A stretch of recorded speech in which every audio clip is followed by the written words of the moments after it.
Ballo dhalottu eessaatii siin jaan. Kuni akkam jaani beektaa? Ballo anaa jaalate yoo naa dhiifte hin wayyuu jedhe. Ati maaliif jaalattaa naan jedhe? Gaaffii tana naa deemte mootii deebise. Laatuma deebise. Okay, gaaffiin itti aantu maqaan ballo isii dhugaa kana moo isiin kabiraa qabdi? Assalamu alaikum warahmatullahi wabarakatuh. Hordoftoota fi kabajamtoota keenya kan nu daawwattan hundi keessanuu bakka jirtanitti salaamtaan teenyu to'onni raaxaat isin biraa geessu isin jenna. Akkuma agartan hordoftoota kabajamtoota keenya guyyaa haaraa viidiyoo haaraan isin deebina naaf eenyu ballootu anaaf ballootu fi viidiyoo haaraan isin deebine viidiyoon irraa kun akka meeltan nu gaafattan osoo gara viidiyoo keenyaa achiin dabarre salaamat kan adda balloo. Assalamu alaikum warahmatullahi wabarakatuh. Hordoftoota fi kabajamtoota. Maal sagale walqabu keenyaatu nyaanne? Assalamu alaikum warahmatullahi wabarakatuh. Daawwattoota fi kabajamtoota keenya bakka jirtanitti salaamtaan xiyyootonni raaxaat isin qabdu. Isin hageessu isin jenna. Akkuma agartan hordoftoota kabajamtoota keenya arraan tana viidiyoon keenya gaafii fi deebiidha. Gaafii eenyu nu gaafatee jettan isinumaa nu gaafate koomentii jalatti suuraa tokkoon isin maxxansee jira. Suuraan tana isin maxxansee gaafii feetan gaafii barbaadan nu gaafadhaan isin jedhe naafi balloo jidduu waan deemu jiru hedduu takka nu gaafattan ammoo warreen gaafii biraa nu gaafattanis isin deebisanii jira.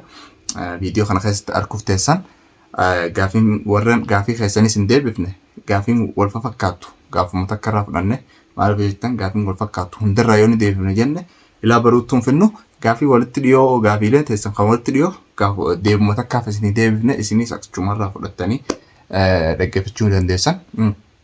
Ammaan tana gaafii irra hedduu balloo gaafattan annan gaafanne maaliif hin beekne na beeytanii saha kana gaafatte isinuma jira ammoo irra hedduu balloo gaafattan akkasumatti gara viidiyoo keenyaa icha haa dabarru viidiyoo kanaaf like godha osoo biran dabarre amma like godha. Akkasii hordoftoota kabajamtoota keenya karaa gaafii tokkoffaa isinii dabarraa. Gaafiin tokkoffaa balloo dhalottu eessaatii isin jaan? Dhalattuu eessaati yaani? Ani dhalattu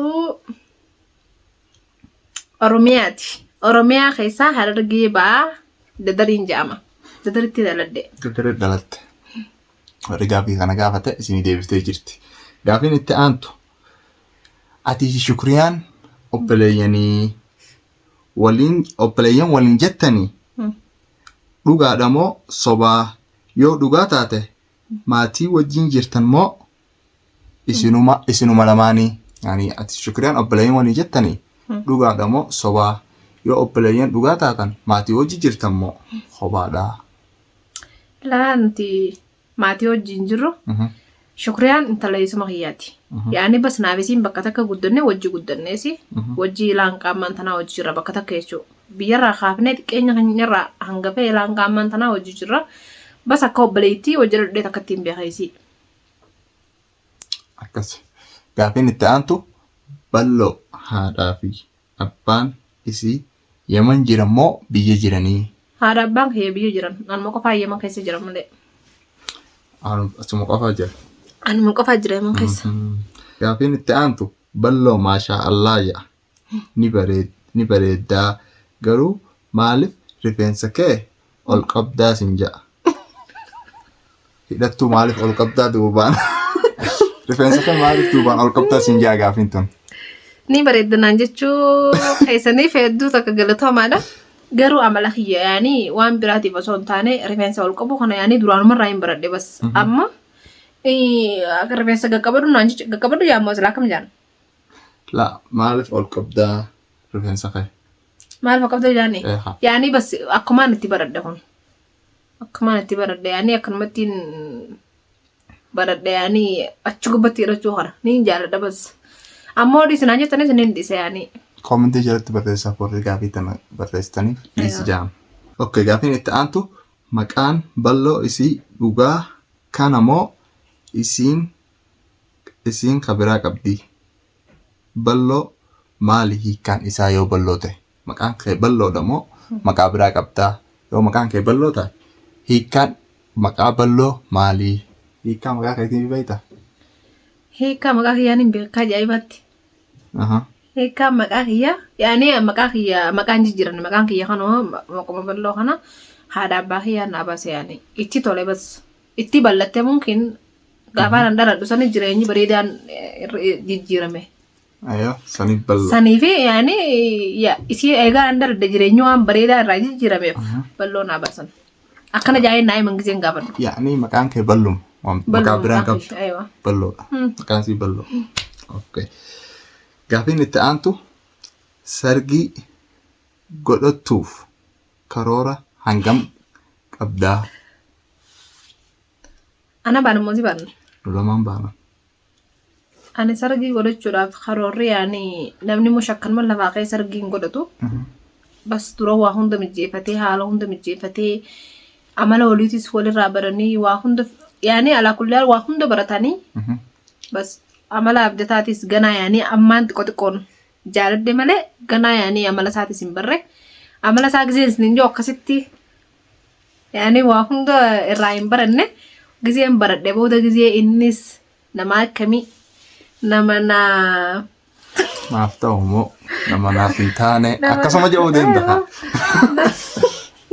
Nama naaf ta'u moo nama naaf hin taane giseen adda baafadhe booda inshallah yoo rabbiin jee yoo rabbii waliin qoodi namni wal jaalateef waliin fuudhu garuu yoo rabbii waliin qoodi gaafuma sanni godhanne inshallah guyyuma rabbiin jeesan.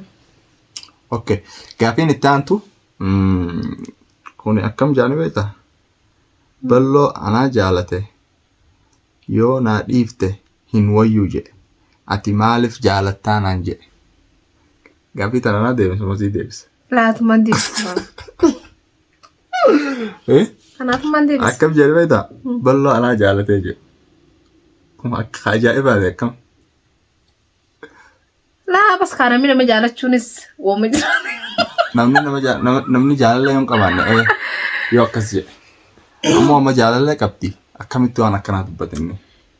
Yaani mungkin bas gammachuu muteenyaa kana isa eegsisiisan saa. Laakaa gammachuu keenya sila akkuma hordoftoota kaaniitti maasha Allah. Anta deebisaan qaba laa kullaa as deebisi. Maasha Allah jedhuu qaba. As deebisi bas. Anis deebisaan qabu bas rabbiin si haa gargaaruun jedha. Yoo waat qishoo mataan sitti qomees rabbiin si haa aafiin jedha. Deebisa waan hin jedhee si deebisuu sin qabu. Bas rabbiin tabiraa si haa gubbaa si haa ergu. Balloo malee. Tana fakkaatu si haa ergu. Aatis fakkaatullee miti. Tanuma biraa.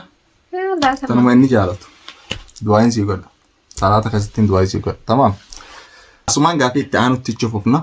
Kun akka jedhee assalaamu alaikum warahmatullahi wabarakatuh. Abdataa obboleessa koo dhalaa ajnabiyyi wajjin hin dhaabbatini. Dafii nikaa godhadhuu akka sunnaa rasuula keenyaati. Yani dafii nikaa godhadhu jedha kunis. Isaan hundinuu dafii nikaa godhadhaa jedha. Inshallah yani inshallah wal godhanna garuu gaafa rabbiin jee malee hin taatu gisee wanni hundinuu wal qixxaatti waa hundi wal qixxeeffannee rabbiin jee.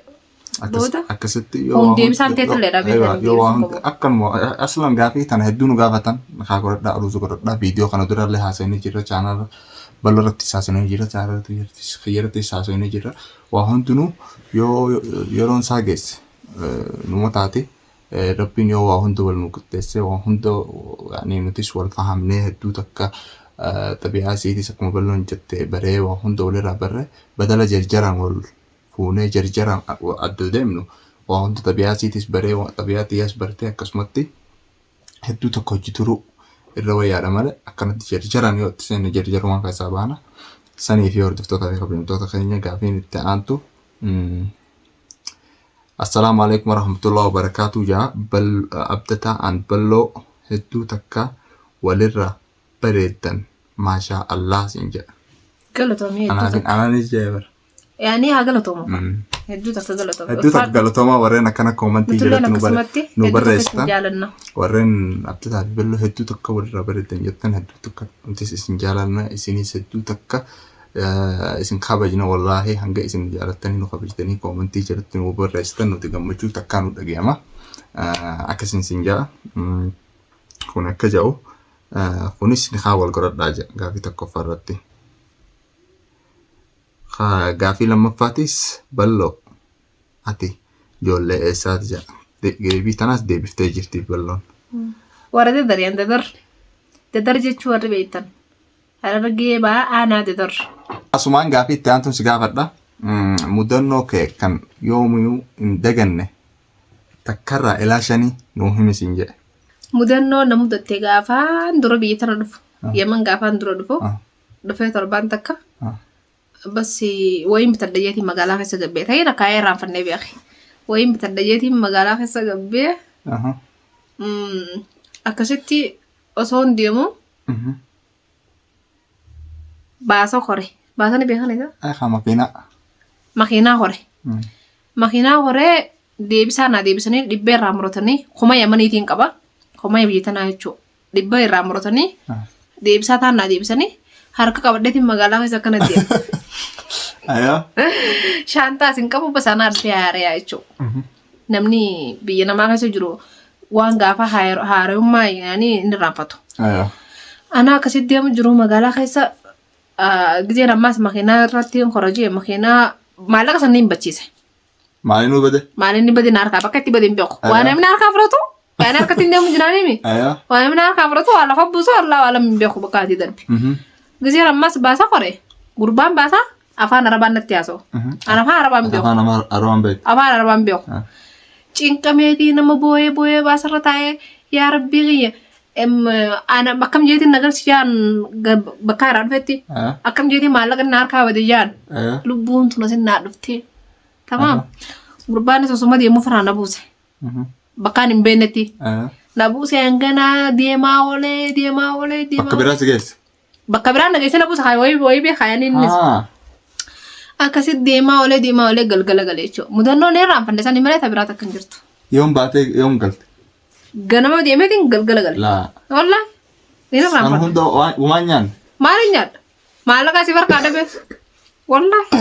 Anaa maallaqa sukni takka hin qabne bas. Akkasii hordoftootaa fi kabajattoota keenya mudannoon hedduu takka nama qabalchiifti hedduu takkas namoonni gaddisiisti. Haala biyya jettan. Ati isa qabalchiiftee? Anda qabalchiifti dhugaa beete. Nama biraa ni gaddisiifti. Nama haaree waan taateef malee silaa nama as keessa ture taate akkas hin mudatu. Yoo maal kan qabaannellee silaa bakka ati galtu beeyte makiinaa horteeti. Silaa akka maal mana dhayxee manarraa maallaqa kannitaafi isiin isin beeytu makiinuma agartee horte. Akkasii hordoftootaa fi kabajamtoota keenya gaafiileen isin nu gaafattanis tana ammoo warreen gaafii isaanii hin deebifnes yaa gaafiin isa keessan tanuma nuti deebifne fakkaatti illee gaafiileen isin nu gaafattan irra hedduun waluma fakkaatti sanumaa fi gaafii takka takka keessaa fuunee deebifne inshaallah viidiyoon keenya kaarraa kana fakkaata bal'oo maal jettaan maal jettuun qabda. Warreen nu jaalattanis hedduu takka galatoomaa isiniin jechaa warreen gaafiilee nu gaafattanillee waan hafe yoo qabaattanii gaafiin biraa yoo jiraatte koomentii jala nu barreessaa. Koomentii jalatti barreessaa gaafiilee keessan yaada yoo qabaattan yoo nuti waa balleessine akkana ta'a nu sirreessaa kararra nu kaaya waan isin hordoftoota yookiin maatii teenya taataniif akkasii nuti isin jaalanna I love you isin jenna hedduu takka isin jaalanna inshaallah hanga viidiyoo biraa walitti deebinutti assalamu alaikum warahmatullahi wabarakatuh.